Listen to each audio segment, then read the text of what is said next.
nice. And, you know, I didn't expect after our mock qualifying runs that people would be going that fast. And I knew how fast we had to go to get the pole, and unfortunately we just couldn't quite go that fast. So good job for Dale Jr. and those guys on their behalf. They did a great job. It's not on their behalf. I said that the wrong way. But anyway, they did a good job with their qualifying effort. We did a good job with ours, and they just beat us. So pretty fun, though. I like this racetrack. We had a good time today. Good deal. Questions now. We've got Jeff Gluck. If we could bring a wireless. Looks like it might be you, Tim. I'm a young lady right here. Go ahead, Jeff. Jeff Gluck from USA Today. What's the science of trying to time the cloud right?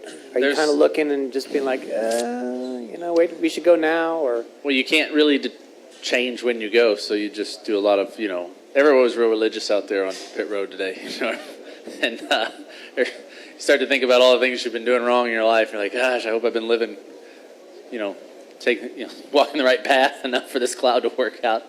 But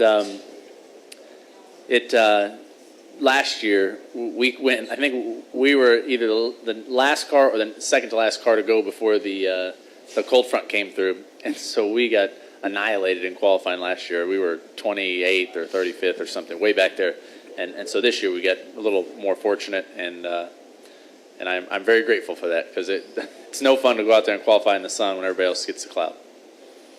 Bob Pockris. Bob Parker, Sporting News. Before qualifying started, did you think Junior was one of the guys to beat? No, I hadn't been paying attention to him. We were watching Jimmy and those guys, and you know, and then Jimmy laid down that lap to begin with. And I thought, man, that is screaming fast. And then when I saw Dale's lap, I thought that was pretty spectacular. And when I walked out there, the sun was out, so I didn't really expect us to have a shot at it. And then the cloud came, and we did. So yeah, he was not on my radar. Jimmy Johnson has joined us too. He was third quickest. Also a track record. Yeah. Jimmy driving the number 48 Lowe's Dover White Chevrolet for Hendrick Motorsports. And Jimmy, maybe just talk about your qualifying lap. You had that track record up there. Certainly a lot of fast race cars going to be getting around this track here tomorrow night. Yeah, I was really happy with my lap. I felt like 1 and 2 went very well for me. 3 and 4, I felt like I left a little on the table. But still, the gap that we had on people and the fact that we're in the track record, I got a little optimistic. And then it wasn't long after that Junior took us down. So it was a very good, comfortable lap. The most exciting part of the lap for me was going under the yellow line on the front stretch and hitting that jump down there. So it doesn't look all that spectacular on television, but when you're off the ground in a car that's not designed to leave the ground, it's very exciting. Yes, sir. We'll take another question here. Kenny Bruce had one, I believe. Go ahead. Kenny Bruce with NASCAR.com.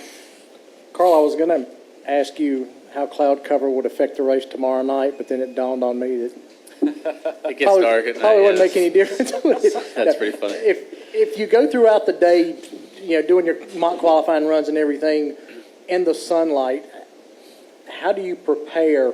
Or if clouds come up, I mean, how do you know what it's going to do? I don't know.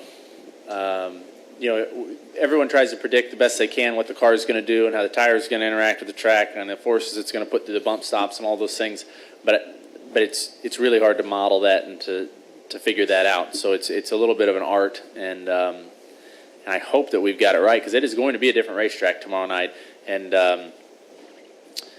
yeah, and I think that a lot of people are going to be working really hard tonight, all the engineers and crew chiefs, trying to predict what the track's going to do. Back to Jeff. Go ahead.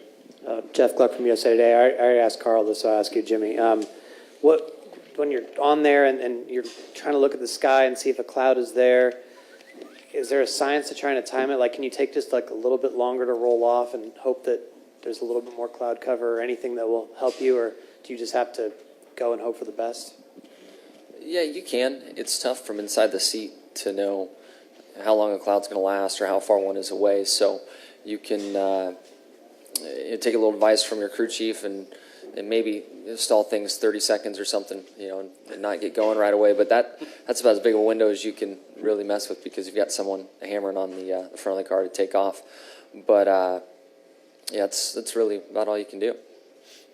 And nobody would ever do that either. None of us. What I was going to say is, it was interesting to me because the way the procedure's been for the last however long, the guys you had to worry about, you were all grouped together, and the cloud wouldn't affect things as much. And I kind of forgot about clouds and the importance of them. And then this year, and especially this weekend, it's made a big difference. I mean, it really does. And there's some luck to that. And now every crew chief and driver is looking to the sky again, trying to figure out where a cloud is.